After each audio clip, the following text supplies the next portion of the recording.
به نام خدا. سلام دوستان عزیزم، وقتتون بخیر باشه. پادکست صدای سکوت امروز رو با کتابی زیبا و جذاب شروع میکنیم. هنر شفاف اندیشیدن، نویسنده رولف دوبلی یا دوبلی، مترجمان عادل فردوسی پور، علی شهروز ستوده، بهزاد توکلی نیشابوری که نشر چشمه در تهران این کتاب رو چاپ کرده. این کتاب بسیار زیباست و من خودم چندین باری کتاب رو خوندم. بهتون پیشنهاد میکنم حتما این کتاب رو بخونید و هر از گاهی یک نگاهی بهش بیندازید. لطفاً با من همراه باشید تا این کتاب زیبا رو با هم کشفش کنیم. تصور کنید در زمین فوتبال هیچ خطایی اتفاق نمیافتد. آن وقت واژه‌ای به نام پنالتی، اخطار و اخراج هم معنا نداشت. اشک‌ها و لبخندها محو می‌شدند و از زیبایی فوتبال هم رنگ می‌باخت. آدم‌ها شبیه ربات‌های برنامه‌ریزی شده‌ای بودند که وظیفه‌شان بردن بدون کوچکترین اشتباه بود. حالا تصور کنید در این جهان پهناور که هزاران زمین فوتبال را در خود جای داده قرار میشد هیچ انسانی دچار خطا و اشتباه نشود. آیا جهان بهتری داشتیم؟ جنگ افروزی ها به پایان می رسید؟ جرم و جنایت از صحنه روزگار محو می شد؟ انسان ها با همدیگر روابط بهتری برقرار می کردند؟ پاسخ به این پرسش ها و پیشبینی جهانی که هرگز تجربهش نکرده ایم کار دشواری است. اما قابل پیشبینی آن است که هرچه بیشتر خطاهای خود را بشناسیم، رویکرد بهتری به زندگی خواهیم داشت. از آنجا که خطاهای بشری در طول حیاتش از الگوهای مشابهی پیروی می‌کنند، امکان شناخت آنها نیز امری ممکن است. رولف دوبلی در این کتاب می‌کوشد بر اساس مطالعات، تحقیقات و تجربیات شخصیش عمده این خطاها را شناسایی، بازخوانی و معرفی کند. همان گونه که خود در مقدمه کتابش ذکر می‌کند، فهرست خطاهایش کامل نیست و موارد دیگری را نیز می‌توان به آن افزود. او بر اساس مشاهدات علمی، نتایج آماری، استدلال‌ها و استنتاج‌های منطقی در حوزه علوم اجتماعی با ذکر مثال‌ها و نمونه‌های ملموس جهانبینی خود را درباره خطاهای شناختی مطرح می‌کند. به تایید نویسنده این کتاب کلید یافتن شادمانی و مسیرهای منتهی به خوشبختی و موفقیت نیست. ترقی و برداشت من این است که محتوای آن بیانگر نگرشی متفاوت به عملکرد انسانی ماست. یک شوک خلاقانه به ذهن در جهت زدودن انباش‌های زایدش، شناسایی پیش‌فرض‌های ساختگی، اشتباهات متداول و موقعیت‌های کاذبی که به واسطه خطاهای ذهنی دچارش می‌شویم. کاوشی است در شناخت واضح‌تر خطاهای انسانی که در زندگی کارکردهای متفاوت و بعضاً متضادی دارد. برخی از آنها انسان را از خطر نابودی نجات می‌بخشد و برخی دیگر مانع از خردورزی و شفاف اندیشیش می‌شود. درک فرایند اندیشیدن و دام‌هایی که ذهن بر سر راهش قرار می‌دهد کار ساده‌ای نیست و بی سبب نیست. رولف دوبلی کتابش را هنر شفاف اندیشیدن نام نهاده است. لازم می‌دانم از سهراب آگاه دوست ارزشمندم که بار دیگر مرا به ترجمه یک کتاب ترغیب کرد سپاسگزاری کنم. عادل فردوسی پور، اردیبهشت 94. در پاییز سال 2004 یکی از اشخاص با نفوذ رسانه‌ای در اروپا من را به مونیخ دعوت کرد تا در جلسه‌ای با عنوان تبادل غیررسمی افکار شرکت کنم. هیچ وقت خودم را متفکر به حساب نمی آوردم. تحصیلات من در زمینه اقتصاد بود و این یعنی در واقع اصلاً متفکر نبودم. اما 2 رمان نوشته بودم و به گمانم به همان خاطر بود که چنین دعوتنامه‌ای دریافت کردم. نسیم نیکولاس طالب هم پشت میز نشسته بود. در آن زمان او یک تاجر گمنام در وال استریت بود که دستی هم در فلسفه داشت. من را به عنوان یکی از بزرگان روشنفکری انگلستان و اسکاتلند به خصوص در باب فلسفه دیوید هیوم به او معرفی کردند. قطعاً مرا با کس دیگری اشتباه گرفته بودند. جا خورده بودم، ولی لبخندی تردیدآمیز در گوشه لبم بود و اجازه دادم سکوت حاصل تأییدی باشد بر تخصص من در فلسفه. در همان لحظه طالب صندلی را عقب کشید و تعارف هم کرد. نشستم. بعد از بحثی مختصر درباره هیوم، خوشبختانه صحبت به سمت وال استریت کشیده شد. ما از خطاهای اساسی مدیران اجرایی و رهبران تجاری در تصمیم گیری شگفت زده بودیم. درباره اینکه با نگاه به گذشته میتوان متوجه شد وقایع غیر منتظره بسیار محتمل به نظر میرسند صحبت کردیم. درباره اینکه چرا سرمایه گذاران نمیتوانند وقتی قیمت سهامشان از قیمت اولیه پایین تر میرسد دل بکنند شوخی کردیم. بعد از آن روز طالب چند صفحه از یادداشت‌های خودش را برایم فرستاد. کتابی که مثل جواهر بود و من درباره آن نظر دادم و تا حدی نقدش کردم. اینها آغاز راه کتابی بود که در صدر جدول پرفروش‌های بین‌المللی قرار گرفت. بوی سیاه. در این بین اشتهایم هم برانگیخته شد. شروع کردم به بلعیدن کتاب‌ها و مقالاتی که دانشمندان علوم شناختی و اجتماعی درباره موضوعاتی مثل خطاها و ابتکارها نوشته بودند.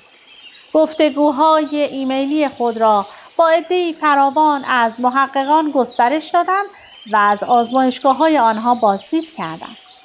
تا سال 2009 فهمیده بودم که در کنار شغلم به عنوان رمان‌نویس دانشجوی روانشناسی اجتماعی و شناختی هم شده ام. ناتوانی در شفاف اندیشی یا به قول متخصصان خطای شناختی یک انحراف اصولی از منطق است. انحراف از افکار و رفتار بهینه، عقلانی و مستدل.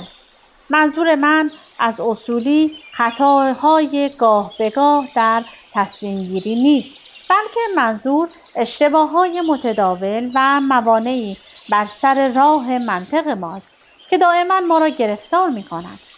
الگوهایی که نسل‌های گوناگون در قرون مختلف تکرار می کنند. مثلا دست بالا گرفتن اطلاعات خودمان خیلی متداولتر از دست کم گرفتنشان است.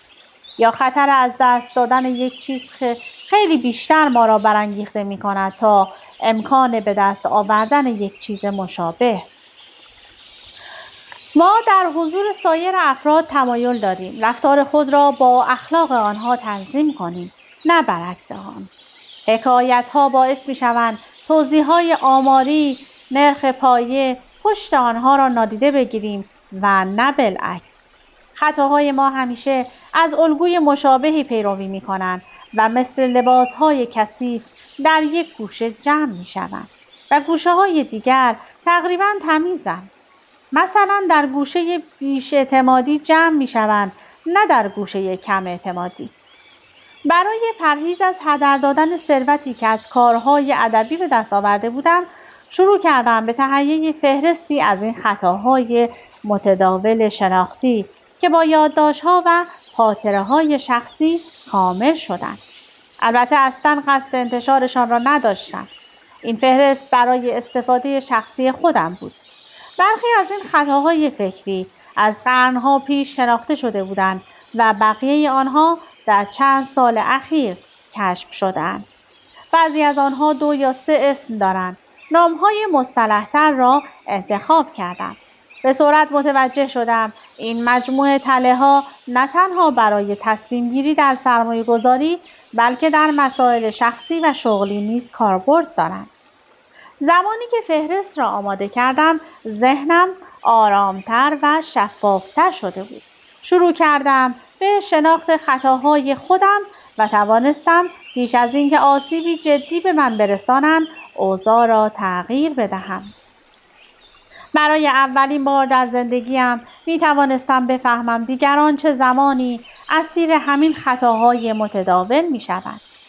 حالا مسلح به لیست خودم بودم. می توانستم در برابر کشش آنها مقاومت کنم و چه بسا به دلیل برتری در معاملات خودم لبخندی بزنم. حالا من طبقه بندی ها، عبارات و توضیحاتی در اختیار داشتم که با آنها می توانستم شبح بیخردی را از خودم دور کنم. از روزهایی که بنجامین فرانکلین با کایت پرواز می کرد، رعد و برق و طوفان کمتر، ضعیفتر یا کم صداتر نشدند، بلکه دیگر آنقدرها نگران کننده نیستند. من هم دقیقاً همین احساس را درباره کمخردی خودم دارم.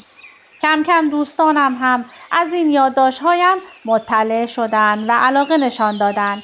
این فعالیت‌ها منجر شدند به نگارش ستون‌هایی در روزنامه‌های آلمان، هلند و سوئیس. ایراد سخنرانی عمدتاً برای پزشکان، سرمایه‌گذاران، اعضای هیئت مدیره، مدیران اجرایی و کارمندان دولت و دست آخر نوشته شدن این کتاب. لطفاً هنگام تورق این کتاب 3 چیز را در ذهن داشته باشید. اول اینکه فهرست خطاهای موجود در این کتاب کامل نیست. بی تردید چیزهای جدیدتری کشف خواهند شد. دوم اینکه اغلب این خطاها با همدیگر مرتبطند و این جای تعجب ندارد. هرچه باشد تمام قسمت‌های مغز با هم در ارتباطند. پیام‌های عصبی از یک قسمت مغز به قسمت دیگر می‌روند. هیچ ناحیه‌ای مستقل عمل نمی‌کند. سوم اینکه من پیش از هر چیز رمان‌نویس و سرمایه‌گذارم، نه دانشمند جامعه شناس. من از خودم نه آزمایشگاهی دارم که بتوانم درباره خطاهای شناختی آزمایش بکنم، نه گروهی از محققان را زیر دستم دارم تا از آنها بخواهم خطاهای رفتاری را کشف کنند. در نگارش این کتاب به نظر خودم نقش مترجمی را دارم که کارش تبیین و جمع‌بندی چیزی است که خوانده و آموخته، آن هم با بیانی که برای دیگران هم قابل درک باشد. احترام ویژه من برای محققانی است که در دهه‌های اخیر از این خطاهای رفتاری و شناختی پرده برداشتند. موفقیت این کتاب اساساً پیشکشی است به مطالعات آنها. من عمیقاً مدیونشان هستم. این کتاب حاوی دستورالعمل نیست. در آن 7 گام برای یک زندگی بی خطا پیدا نخواهید کرد. خطاهای شناختی چنان در وجود ما رخنه کردند که نمی‌توانیم به طور کامل از شرشان خلاص شویم. خاموش کردن آنها نیازمند اراده‌ای فوق بشری است. اما در واقع هدف اصلی ما این نیست. همه خطاهای شناختی مهلک نیستند. حتی وجود برخی از آنها برای یک زندگی موفق ضروری است. هرچند ممکن است این کتاب کلید شادمانی را در خود نداشته باشد. دست کم می‌تواند مانند بیمه‌ای در برابر ناخوشی‌های خودخواسته عمل کند. در واقع آرزوی من کاملا ساده است.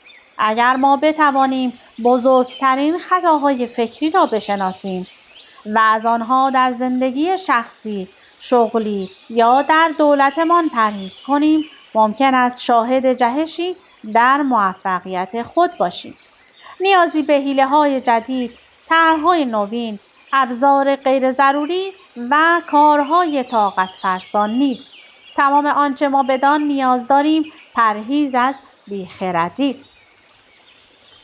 1. چرا باید به قبرستان‌ها سری بزنی؟ خطای بقا. ریک به هر کجا می‌نگرد ستارگان راک را می‌بیند.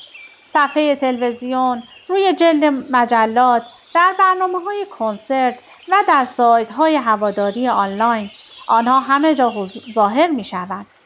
نمی توان آهنگهایشان را در بازار، رادیو یا سالن‌های بدنسازی نشنید. ستارگان راک همه جا هستند. خیلی پرشمارند و موفق.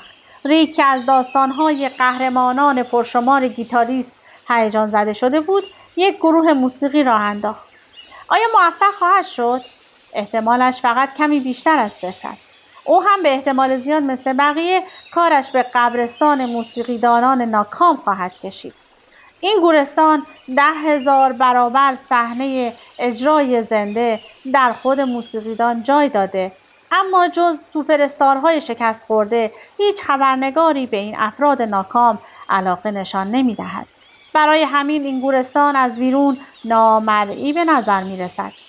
در زندگی روزمره چون موفقیت بیش از ناکامی به چشم می آید، دائما شانس موفقیت خود را بیش از اندازه تخمین می زنیم. تو هم مثل ریک به عنوان کسی که هنوز وارد ماجرا نشده تسلیم یک توهم هستی و نمیدانی شانس موفقیت چقدر پایین است.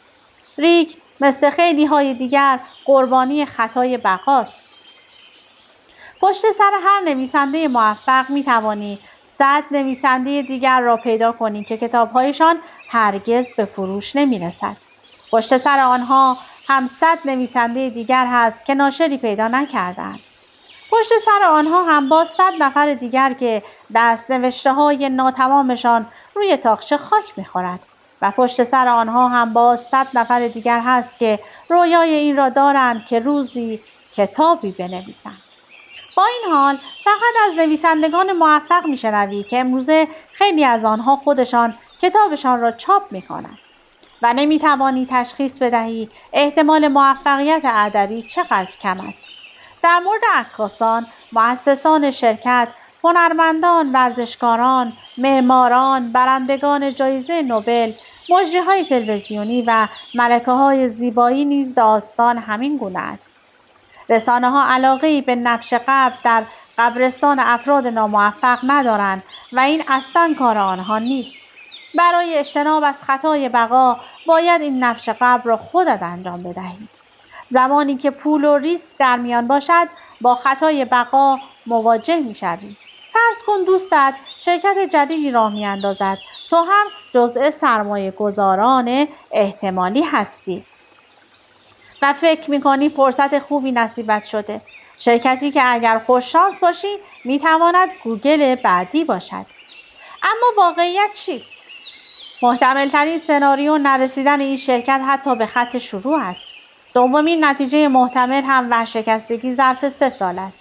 از بین شرکت هایی که در 3 سال اول دوام می‌آورند بیشترشان هرگز بیش از 10 کارمند نداشتند. پس این یعنی هیچ وقت نباید پولی را که با زحمت به دست آورده‌ای به خطر بیاندازی؟ نه لزوما. اما باید متوجه باشی خطای بقا در کار است و مثل خرد شیشه بر سر راه موفقیت قرار دارد. مثلا متوسط شاخص صنعتی داو جونز را در نظر بگیر. از شرکت‌هایی تشکیل شده که از مشکلات جان سالم به در بردند. شرکت‌های کوچک و شکست خورده وارد بازار بورس نمی‌شوند. با این حال این شاخص نمایانگر معاملات تجاری است. شاخص بورس نشان دهنده وضعیت اقتصادی یک کشور نیست. همینطور که رسانه‌ها لزوماً از تمام موسیقیدان‌ها گزارش تهیه نمی‌کنند. تعداد زیاد کتاب‌ها و مربیان موفق هم باید تو را بدبین کند. افراد ناموفق درباره ناکامی‌های خود نه کتاب می‌نویسند نه سخنرانی می‌کنند. خطای بقا به خصوص وقتی عضوی از تیم برنده باشی می‌تواند بسیار مخرب باشد. حتی اگر موفقیت تو ناشی از تصادف محض باشد. شباهت‌هایی با سایر تیم‌های برنده پیدا می‌کنی که وسوسه می‌شوی از اینها به عنوان عوامل موفقیت یاد کنی. اما اگر به گورستان افراد و شرکت‌های ناموفق سر بزنی متوجه خواهی شد ساکنان آنجا هم خیلی از خصوصیاتی را داشتند که از علل موفقیت تو هستند. اگر چند دانشمند یک پدیده خاص را بررسی کنند، برخی از این بررسی‌ها به صورت کاملا تصادفی نتایجی را ارائه می‌دهند که از نظر آماری معنا دارند. مثلا رابطه بین مصرف نوشیدنی قرمز و امید به زندگی بالا. ناگهان توجه زیادی به چنین مطالعاتی که غلطاً می‌شود و این پژوهش‌ها محبوب می‌شوند. در نتیجه تو با گزارش‌هایی که نتایجی به ظاهر خسته کننده اما صحیح دارند مواجه نخواهی شد. خطای بقا یعنی افراد دائما احتمال موفقیت خود را زیاد از حد تخمین می‌زنند. با سر زدن به قبرستان پروژه‌ها، سرمایه‌گذاری‌ها و شغل‌هایی که در زمانی بسیار امیدوار کننده به نظر می‌رسید، در برابر این خطا موضع بگیر. قدم زدن در این قبرستان ناخوشایند ولی برای شفاف شدن ذهنت لازم است. 2. آیا دانشگاه هاروارد شما را باهوش‌تر جلوه می‌دهد؟ توهم بدن شناگر. نسیم طالب، مقاله نویس و تاجر، تصمیم گرفت فکری به حال چند کیلوگرم اضافه وزنی بکند که با خود این طرف و آن طرف می‌برد. او به چندین ورزش فکر می‌کرد اما دونده‌ها استخوانی و غمگین به نظر می‌رسیدند. بدنسازها پهن و ابله و بازیکنان تنیس طبقه نیمه مرفه جامعه. اما شناگرها با آن بدنهای خوش ترکیب و خطوط عضلانی به نظر او جذاب می‌رسیدند. او تصمیم گرفت به استخری در محله‌اش برود و هفته‌ای 2 بار آنجا تمرین کند. کمی بعد متوجه شد تسلیم یک توهم شده. شناگران حرفه‌ای به این خاطر که با شدت تمرین می‌کنند بدنهایشان زیبا نمی‌شود، بلکه به خاطر اندام مناسبشان است که شناگران خوبی می‌شوند.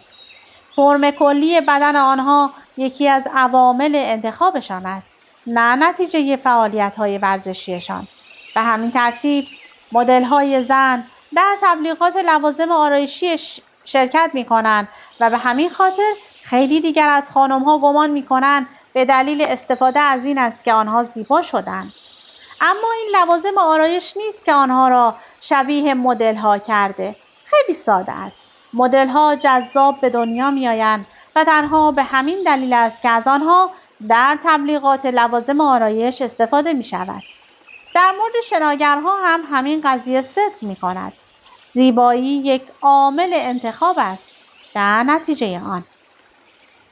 هرگاه ما عوامل انتخاب را با نتایج آن اشتباه می‌گیریم، طعمه چیزی می‌شویم که نسیم طالب به آن توهم بدن شناگر می‌گوید. بدون این توهم نیمی از کمپین‌های تبلیغاتی از کار خواهند افتاد. اما این خطا به استخوان گونه مخروطی شکل و سینه عضلانی محدود نمی‌شود. مثلا هاروارد به عنوان یکی از برترین دانشگاه‌های جهان مطرح است. بسیاری از افراد فوق‌العاده موفق در آنجا تحصیل کردند. آیا این بدان معناست که هاروارد مؤسسه خوبی است؟ ما نمی‌دانیم. شاید دانشگاه افتضاحی باشد و صرفاً نخبه‌ترین دانشجوهای موجود را جذب می‌کند. من در دانشگاه سنت گالن سوئیس با این پدیده مواجه شدم. گفته می‌شود این دانشگاه یکی از 10 دانشکده برتر اقتصادی اروپا است. اما درس‌هایی که آنجا ارائه می‌شد، البته این موضوع مربوط به 25 سال قبل است، بسیار متوسط بودند. با وجود این، بسیاری از فارغ التحصیل‌های آنجا افراد موفقی بودند. دلیل پشت این قضیه نامعلوم است. ممکن است به خاطر آب و هوای دره باریک یا حتی غذای کافتریا باشد. اما به احتمال زیاد به علت گزینش سختگیرانه دانشگاه است. در سرتاسر دنیا دانشکده‌های MBA متقاضیان خود را با آمارهای مربوط به درآمد آنها در آینده جذب می‌کنند. این محاسبات ساده قرار است شخص را متقاعد کند نرخ بالای شهریه دانشگاه پس از یک بازه زمانی کوتاه باز خواهد گشت. خیلی از دانشجویان آینده نگر اسیر این شیوه می‌شوند. منظور من این نیست که دانشکده‌ها در آمارها دست می‌برند، اما گفته‌های آنها را نباید تمام و کمال پذیرفت. چرا؟ به این خاطر که کسانی که دنبال MBA می‌روند با دیگران متفاوتند. اختلاف میزان درآمد بین این گروه و دیگران از دلایل متعددی ناشی می شود که ارتباطی با خود مدرک MBA ندارد. یک بار دیگر می بینیم که توهم بدن شناگر وارد کار شده. عامل انتخاب با نتیجه اشتباه گرفته شده است. از این رو اگر به فکر ادامه تحصیل هستی، دنبال دلایلی غیر از چک حقوقت باش. وقتی از افرادی که از زندگی خود راضی‌اند درباره رمز خوشبختیشان سوال می‌کنم، معمولاً پاسخهایی از قبیل باید به جای نیمه خالی به نیمه پر لیوان نگاه کنی می‌شنوم. انگار اصلاً این افراد متوجه نیستند. راضی به دنیا آمدن و گویی حالا تمایل دارند نکات مثبت هر چیزی را ببینند. آنها متوجه نیستند طبق بسیاری از تحقیقات مثل پژوهش دن گیلبرت از دانشگاه هاروارد، شادمانی به شدت به ویژگی‌های شخصیتی که در طول زندگی انسان ثابت می‌مانند مربوط می‌شود. یا آنگونه که لیکن و تلگن، دو دانشمند علوم اجتماعی، عنوان می‌کنند تلاش برای شادمان‌تر بودن درست مثل تلاش در جهت بلندقدرتر شدن بیهوده است. از این رو توهم بدن شناگر نوعی خودفریبی است. وقتی این افراد مثبت‌نگر کتاب‌های خودآموز را می‌نویسند، این توهم می‌تواند به آنها خیانت کند. به همین علت مهم است از این پندها و توصیه‌های نویسندگان کتاب‌های خودآموز دوری کنید. برای میلیاردها نفر احتمالاً این نصیحت‌ها سودمند نخواهند بود. اما از آنجا که افراد غمگین کتاب‌های خودآموز نمی‌نویسند، این حقیقت مخفی می‌ماند. در نتیجه هر وقت ترغیب می‌شوی توان خود را صرف برخی کارها کنی، حواست را جمع کن. از شکم 6 تکه و ظاهر آراسته و درآمد بالا گرفته تا عمر طولانی و یک رفتار به خصوص و شادمانی، ممکن است در دام توهم بدن شناگر بیفتی. قبل از اینکه تصمیم بگیری کار را شروع کنی، به آینه نگاه کن و درباره چیزی که می‌بینی با خودت صادق باش. با توجه به اینکه زمان خیلی به من اجازه نمیده که تا انتهای این کتاب رو برای شما بخونم، من فقط یک سری از خطاها رو برای شما میخونم و وایس رو تمام میکنم. خطای سوم: چرا ابرها را به شکل‌های مختلف میبینی؟ توهم دسته‌بندی. 4. اگر 50 میلیون نفر چیز احمقانه‌ای بگویند، آن چیز کماکان احمقانه است. تایید اجتماعی. 5. چرا باید گذشته را فراموش کنی؟ خطای هزینه هدر رفته. خب در این کتاب 99 خطا با 99 راهکار برای کسانی که میخواهند انتخاب‌های بهتری داشته باشند ارائه می شود. امیدوارم که حتما این کتاب رو تهیه کنید و تا انتها بخونید، چون بسیار زیباست و در طول زندگی خیلی خیلی به درد شما میخوره. از اینکه با من همراه بودید سپاسگزارم. تا وایس بعدی، خدا نگهدارتون.